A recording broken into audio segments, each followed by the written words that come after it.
कानून को अपने हाथ में लेकर के मकानों को ढहाने का काम किया जा रहा है। ये सब कुछ ना कुछ बुराई हमारे अंदर है, तभी जाके इतना कुछ हो रहा है। जबकि मकान ढहाने का कोई प्रावधान नहीं होना चाहिए। आप शिक्षित होते, पढ़े लिखे होते तो ये दिन आप सबको नहीं देखने पड़ते। उस मकान के अंदर वो मासूम बच्चा भी रहता है जिस बच्चे को कोई होश नहीं है। उस मकान के अंदर वह अम्मा भी रहती है, बूढ़ी बुजुर्ग, जो 5 टाइम की नमाज पढ़ती है। उस मकान के अंदर वो आदमी रहता है जो भ्रष्ट, बेईमान और देश में टकलुकाटी कर रहा है। उसके लिए स्वयं सजा मिलनी चाहिए जो आदमी गलत कर रहा है, ना कि किसी के घोंसलों को, किसी के मकानों को तोड़ा जाए। इस पर कौम हमारी बुज़दिल बनी हुई है। और जब मैंने ये आवाज उठाई तो कोई बोलने वाला नहीं था। मेरे घर पर 4-5 गाड़ियां पुलिस की रेड डालने गई। इस दौर में इससे पहले जो दौर था वो दौर हमें बहुत बुरा लगा था। यहाँ विधानसभा में उसका विरोध किया, उससे ज्यादा और यहाँ बुरा उसमें कटे पे नमक गिर गया। तो मैं ये कह रहा हूँ, आप लोग सब लोग मजबूत बढ़ो, आप आगे बढ़ो, आप डर को निकालो। और ये डर आप लोगों का तभी निकल सकता है तब आप पढ़ाई लिखाई पर ध्यान धरोगे, आप नियम कानून को जानोगे, आप अपनी ताकत को पहचानोगे और लीडरशिप अपनी मजहब में, अपने परिवार में और अपने समुदाय में मजबूत करनी कोई गुनाह की बात नहीं है। किसी भी समुदाय में चले जाओ, किसने लीडरशिप मजबूत नहीं की वो बता दो मेरे लिए। SC/ST ने मजबूत नहीं की, दलितों ने मजबूत नहीं की, या फिर गुजरों ने मजबूत नहीं की, जाटों ने मजबूत नहीं की, या किसी और समाज ने मजबूत नहीं किया हो, पंडितों ने मजबूत नहीं किया हो।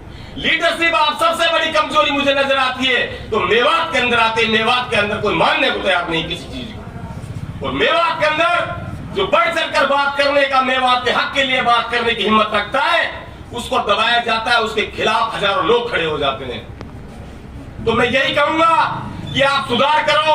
और ये घटनाएं दिन प्रतिदिन जो हमारे लिए मिल रही है, ये हमारे जैसे नौजवानों पर, हमारे खून पर ये सहन नहीं होती। हम लोग नहीं चाहते कि हम ईमान वाले हैं, हम हराम हल्ले का खाएं। हमारी किताब में नहीं लिख रहा कि हम दूसरे के घर में फांसी लगा करके हम अपनी मौज मस्ती लें।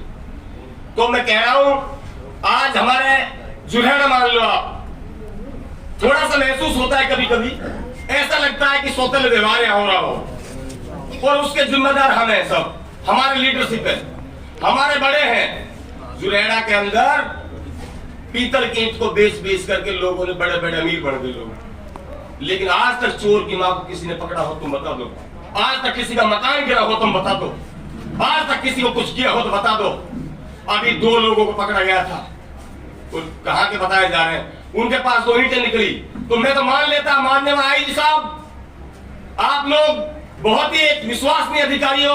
मैं तो कह रहा हूं सोशल मीडिया के माध्यम से मेरी बात आईजी तक जानी चाहिए। उस चोर की मां को भी पकड़ते जहां से ईंट की कंपनी बन रही है, जहां फर्जी ईंट बन रही थी, उन लोगों को तो पकड़ा है जो ईंट बेचने का काम कर रहे थे।